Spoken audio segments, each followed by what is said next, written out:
മലയാള സിനിമയിലെ ഒരു കാലത്തെ ഹിറ്റ് കോംബോ ആയിരുന്നു പ്രേം നസീർ അടൂർ ബാസി.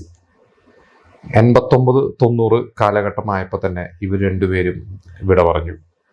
എന്നാൽ 94 റിലീസ് ചെയ്ത മലയാളത്തിലെ ഒരു ഹിറ്റ് സിനിമയുടെ ടൈറ്റിൽ മുഴുവനും പ്രേം നസീറും അടൂർ ബാസിയുമായിരുന്നു.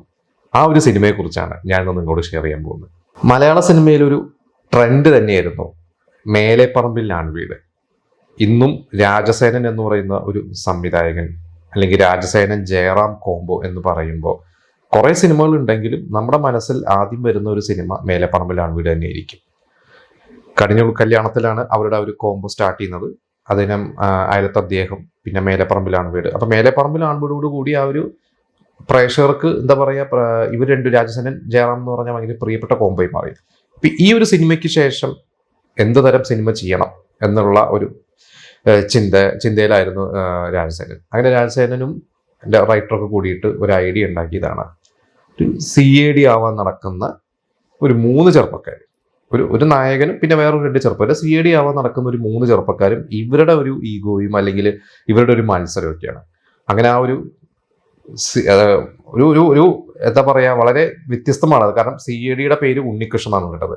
ഒരിക്കലും ഒരു CADക്ക് അങ്ങനെ ഒരു പേര് നമ്മൾ കേട്ടിട്ടില്ല. വളരെ ഗാംഭീര്യമുള്ള ഒരു പേരോ അല്ലെങ്കിൽ ഭയങ്കര മോഡേൺ ആയിട്ടുള്ള പേരാണ്. ഇതൊരു പേര് കേൾക്കുമ്പോൾ ഒരു പാവത്താൻ Unnikrishnan, CAD Unnikrishnan, BA B.Ed, അങ്ങനെ ഒരു പേരാണ് ഇവർ ആദ്യം ഏകദേശം ഉണ്ടാക്കിയത്. അങ്ങനെ ഈ ഒരു സിനിമയിൽ എങ്ങനെയൊക്കെ വ്യത്യസ്തത കൊണ്ടുവരാം എന്നുള്ള ചർച്ചയിലായിരുന്നു രാജസേനൊക്കെ. അങ്ങനെ ഇവര് പ്ലാൻ ചെയ്തൊരു കാര്യമാണ് പ്രേം നസീറിന്റെയും അടൂർ ബാസിയുടെയും. നമുക്കറിയാം ബ്ലാക്ക് ആൻഡ് വൈറ്റ് CAD പടങ്ങൾ കുറേ ഉണ്ട് ഇവരുടെ. അതിലെ ചില സീനുകൾ പഴയ അന്നത്തെ നിർമ്മാതാക്കളുടെ അടുത്തൊക്കെ റൈറ്റ്സ് ഒക്കെ മേടിച്ച് CAD ഉണ്ണികൃഷ്ണൻ സിനിമ അന്ന് പ്രേക്ഷകർ ആദ്യമായിട്ട് കാണാൻ പോയപ്പോൾ, തിയേറ്ററിൽ പോയപ്പോൾ അവർക്ക് വളരെ ഒരു പുതുമയാണ്. കാരണം ആ സിനിമ ഓപ്പൺ ചെയ്യുന്ന ടൈറ്റിൽസ് കാണിക്കുമ്പോൾ തന്നെ പ്രേം നസീറും അടൂർ ബാസിയുമാണ്. ആ ഒരു 3 മിനിറ്റ് 4 മിനിറ്റ് ടൈറ്റിൽസ് മുഴുവൻ, അതായത് പ്രേം നസീറിന്റെ അടൂർ ബാസിയുടെ ഒന്നും സിനിമകൾ, ബ്ലാക്ക് ആൻഡ് വൈറ്റ് സിനിമകൾ തിയേറ്ററിൽ പോയി കാണാൻ പറ്റാത്ത ഒരു ജനറേഷൻ അതൊരു ഭയങ്കര കൗതുകമായിരുന്നു. കാരണം അവരൊക്കെ TV-യിലായിരിക്കും കണ്ടത്. പക്ഷെ വലിയൊരു സ്ക്രീനിൽ പ്രേം നസീറിനെയും അടൂർ ബാസിനെയും കാണാൻ പറ്റി എന്ന് പറയുന്ന ആ ഒരു സിനിമയിൽ ഒരു കൗതുകമായിരുന്നു. അപ്പൊ തന്നെ പ്രേക്ഷകർ ആ ഒരു സിനിമയിൽ എൻഗേജ്ഡ് ആയി.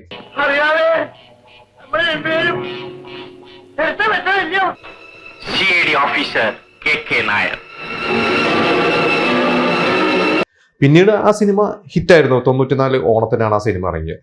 പിന്നെ ഈ ഒരു സിനിമയുടെ മറ്റൊരു പ്രത്യേകത, രാജസേനന്റെ സിനിമകളിൽ നമുക്കറിയാം ജയറാമും അതേപോലെ തന്നെ ജഗതി ശ്രീകുമാർ, ഇന്നസെന്റ്, ഒടിയിൽ ഉണ്ണികൃഷ്ണൻ, കുറെ പേര് ഇവരുടെ സിനിമകൾ, ഇന്ദ്രൻസ്, ഇവരൊക്കെ അഭിനയിച്ചിട്ടുള്ള ഒരുപാട് നടന്മാർ അഭിനയിച്ചിട്ടുണ്ട്. പക്ഷെ കോമഡിയിലെ ഒരു കിങ് ആണ് ശരിക്കും മുകേഷ്. നമുക്കറിയാം മുകേഷ് ഒരുവിധം എല്ലാ സംവിധായകരുടെയും കൂടെ വർക്ക് ചെയ്തിട്ടുണ്ട്. ഇപ്പൊ സിദ്ദിഖ് ലാൽ ആയിക്കോട്ടെ, പ്രിയദർശൻ ആയിക്കോട്ടെ, തുളസിദാസ്, പിന്നെ കുറെ കോമഡി ചെയ്യുന്ന കുടുംബ ചിത്രങ്ങൾ ചെയ്യുന്ന സംവിധായകരുടെ ഒക്കെ കൂടെ മുകേഷ് വർക്ക് ചെയ്തിട്ടുണ്ട്. പക്ഷെ രാജസേനന്റെ കൂടെ മുകേഷ് അധികം സിനിമകൾ ചെയ്തിട്ടില്ല. എനിക്ക് തോന്നുന്നു രാജസേനന്റെ നക്ഷത്ര, ശ്രീകൃഷ്ണൻ പോലത്തെ നക്ഷത്ര തിളക്കം, ആ ഒരു സിനിമയിൽ ഒരു ഗസ്റ്റ് റോളായിട്ട് അതിലൊരു മുകേഷായിട്ട് തന്നെ, സിനിമ നടൻ മുകേഷായിട്ടാണ് അഭിനയിച്ചിരിക്കുന്നത്. പിന്നെ കുറെ വർഷങ്ങൾ കഴിഞ്ഞിട്ട് രാജസേനൻ തന്നെ നായകനായിട്ട് അഭിനയിച്ച ഭാര്യ 1 മക്കൾ 3 എന്നുള്ള സിനിമയിൽ മുകേഷ് അഭിനയിച്ചിട്ടുണ്ട്. പക്ഷെ തുടക്കകാലത്തൊന്നും മുകേഷ് അഭിനയിച്ചിട്ടില്ല. ശരിക്ക് CAD ഉണ്ണികൃഷ്ണനിൽ ജയറാമനോടൊപ്പം ഒരു റോളില് മുകേഷിനെ വിളിച്ചതാണ്. ശരിക്കും ആ സിനിമയിൽ നമ്മൾ ഇന്നറിയാം, നമുക്ക് CAD ഉണ്ണികൃഷ്ണനിലും ജയറാമും നമ്മുടെ അതിൽ ഉമ്മച്ചൻ എന്ന കഥാപാത്രത്തിൽ ജഗതി ശ്രീകുമാർ, അതൊക്കെ ആദ്യം ഫിക്സ് ചെയ്തു. പിന്നെ മറ്റൊരു റോളുണ്ട് ഇതിൽ, മണിയമ്പിള്ള രാജു ചെയ്ത വേഷം. ശരിക്കും അതിൽ മുകേഷിനെയാണെന്ന് വിളിച്ചത്. പക്ഷെ മുകേഷ് എന്ന നായകനായിട്ട് ജയറാമിനെ പോലെ തന്നെ തിളങ്ങുന്ന ഒരു സമയമാണ്.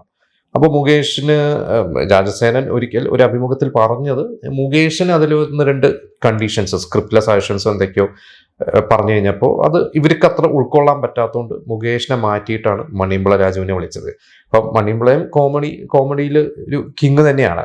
മണിയമ്പിള്ള കഥ കേട്ടപ്പോൾ തന്നെ പറഞ്ഞു, ഇതില് മണിയമ്പിള്ള രാജു പറഞ്ഞത് എനിക്കിതിൽ ഏറ്റവും ഇഷ്ടപ്പെട്ട ഇന്ദ്രൻസിന്റെ റോളാണ്.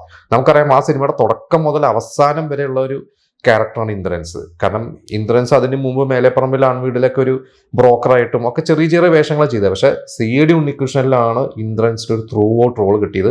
അത് കഴിഞ്ഞിട്ടാണ് പിന്നെ ഇന്ദ്രൻസ് എന്താ പറയാ, മലയാള സിനിമയിൽ ഒഴിച്ചുകൂടാൻ പറ്റാത്ത ഒരു നടനായി മാറിയത്.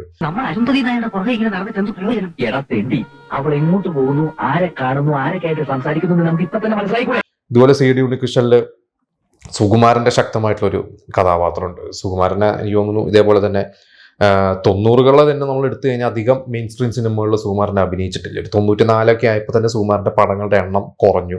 വളരെ അപൂർവമായിട്ടുള്ള സിനിമകളെ ചെയ്തിട്ടുള്ളൂ. അതിൽ വളരെ ശ്രദ്ധിക്കപ്പെട്ട ഒരു സിനിമയായിരുന്നു CID ഉണ്ണികൃഷ്ണൻ.